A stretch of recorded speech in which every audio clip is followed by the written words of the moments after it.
Hi, this is Micornus Phokane, the leader and the founder of the Young Men Empowerment Forum. Today, I want to deal with a very important topic for you as a young man, and that's a caring topic. And we want to speak about identifying signs of a toxic job before it is too late. Identifying signs of a toxic job and before it is too late. And the reason is because of mental health issues that we're dealing with every day. We are seeing most of the young men that are coming, speaking to us as Young Men Empowerment Forum, and having mental issues, particularly because of their employment places. And I decided, let me speak about this topic today, which will help you actually to avoid actually staying in toxic jobs and also having an alternative of how to deal with toxic environments before it is too late, because most of our mental issues are related to the toxicity of our setup at working places.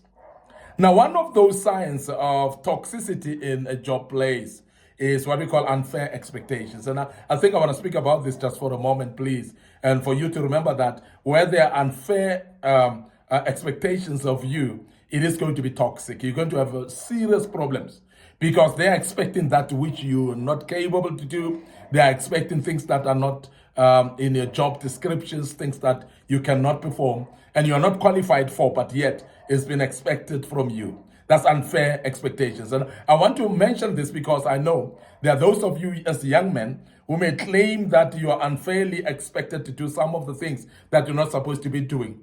But remember that in a job, if you've got a skill to do, even if it's something that is not within your job description. So please be able to stretch yourself a bit and give yourself a capacity to do those. Because at work, promotion basically would come because you are able to be flexible as well. That's very important. Now, we're mentioning this to you as a young man, that as much as we speak about unfair expectations, you must never be rigid in this and think that all the time when your boss wants you to do something, is because they're expecting, they're having unfair expectations to you. And we want to urge you to understand that it is very important that you flex and become flexible sometimes and be able to be agile, whereby you can be able to do some of the jobs that may not be on your job description, but yet very important for you to do. You feel constantly at or over capacity. We're talking about that. That is one thing that has affected young men, whereby they feel they're drowning in their job. And therefore, the boss is forever demanding more and more. And even when you are saying it, your boss doesn't seem to be understanding. And that becomes problematic because that borders around what we call toxic environment in a working place. Now, as the Young Men Empowerment Forum, we encourage you to speak to those managers or leaders that you're working under so that they can understand your capacity, so that they can know when you can and when you cannot. So you cannot overstretch yourself unnecessarily if you are not having capacity to do so. And that's the reason that we mentioned that please make sure that you speak loud or you talk to your boss or to your manager to make sure that they are aware that you are overcapacitated here and you cannot be able to stretch and you are having a lot to do on your plate. So therefore they can allocate or delegate some tasks to other people as well. Now, when deadlines are always unnecessary, tight and resources are limited as well. Sometimes we find setups whereby you find that the deadlines are forever like tomorrow. And while you don't have enough resources, and I've seen this happening particularly in those that are working in government sector, particularly in hospitals, particularly in places whereby they are being overwhelmed, actually. In hospitals, we have seen people that are overworked because there are a lot of patients that they have to look after, yet they are few in number. And in that regard as well, you find that they don't even have resources. They don't even have equipments to actually render their services, whether they are doctors or nurses in hospitals. I'm just giving an example of that because that's something that you see very often, that these people are very overstretched. They are demanded a lot, but they cannot deliver to. And that's something that is very worrying. And when you are under such signs, please identify those and be able to speak up, as I said, and also be able as well not to just to take more and more, because that is very important for your own health, mental health. So be careful that you don't drown and become burdened to an extent that you are actually drowning in your job. So this is very, very important that we emphasize that. Now, the second thing that is toxicity that you should actually be able to identify as a young man in a workplace is micromanagement. I mean, this is one thing that I don't know whether leaders are able to see when they are micromanaging people, but it's something that is very, very toxic generally when it's being used.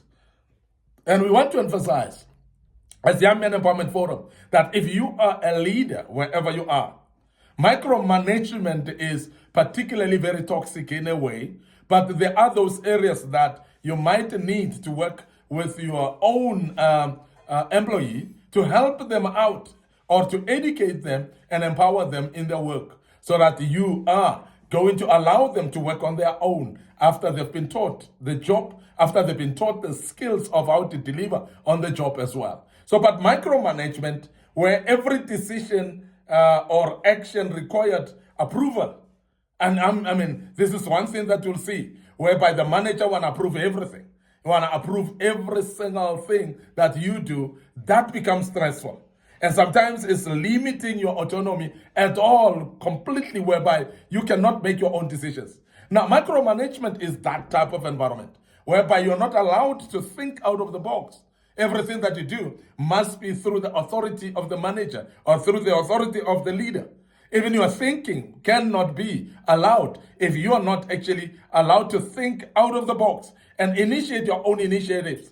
Remember that every human being want to be independent in their thinking. They want to use their own ideas as well, as long as they build towards this particular environment success or this particular company success is very important.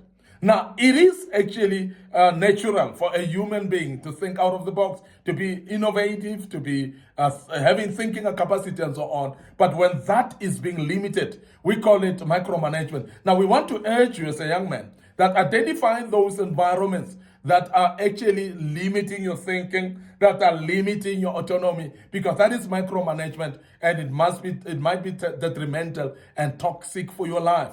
Before it is too late, please recognize that, raise it up with your leader as well. If it is possible to raise up with your leader and make them aware that I feel that my autonomy is being invaded into, and I'm not able to become autonomous anymore because I've been channeled into certain ideas and limited ideas that I cannot think on my own.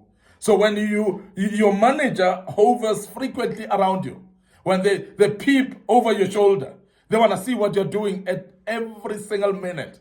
That becomes toxic because you don't want to work like that.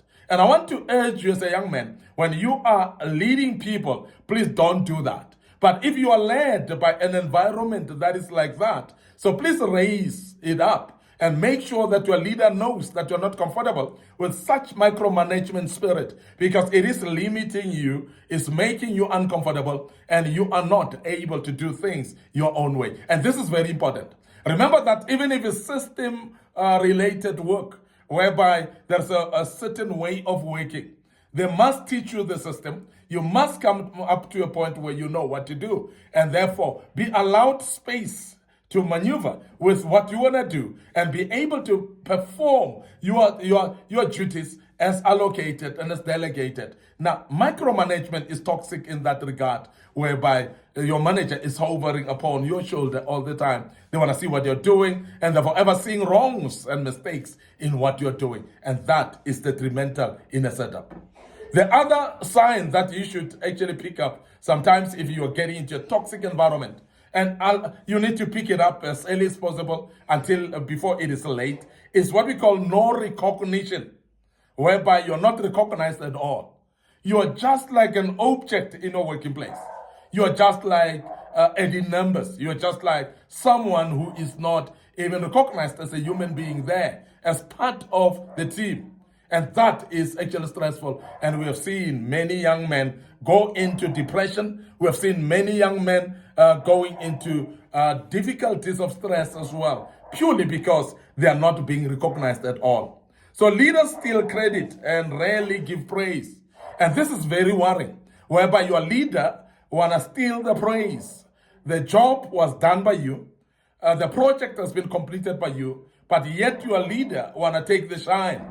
And that is toxic when it's like that. And I want to emphasize as a leader of Young Men Empowerment Forum that if you are leading people, please don't do that. But if you are led and you are led by a manager that is taking the shine, maybe it is time just to make them aware that you would love to actually be able to speak through your own project and report back about them and not actually take the shine, the leader taking the shine out of that. So that's very important that as a leader, you don't take or steal the credit out of your own employees, because that becomes very toxic in the working place. When your contributions are unappreciated or they're missed entirely, whatever you've contributed, some people take ownership of it, or also sometimes they dismiss every contribution that you give. That is toxic. So please be able to identify that much earlier, and because that type of environment may cause you some depressions later. So be careful of that. Being unappreciated is one of the most evil things.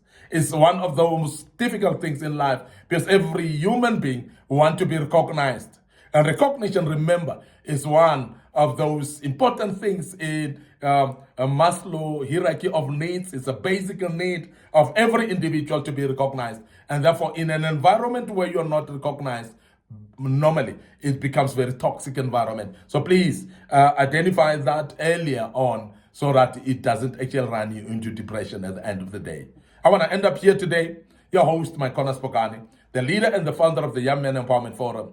Before we check out today, remember our Facebook page, Young Men Empowerment Forum, and our Facebook page, Micornus Phokane. So please follow us on those platforms, like the platforms, click notification buttons as well. Don't forget our YouTube channel and the Young Men Empowerment Forum as well. And please make sure that you click notification button as you subscribe, and that will be very important for us to talk to you there on that platform. Our TikTok account as well, very important, and I hope that become meaningful to you as well. Please visit us on our TikTok account, and the good Lord will bless you as you do so. Allow me to check out right here. Till tomorrow, we'll deal with part 2 of this great topic, identifying those signs that shows that you are in a toxic job place. And please, before it is too late, avoid that. May the good Lord bless you. Allow us to check out and say cheers for now.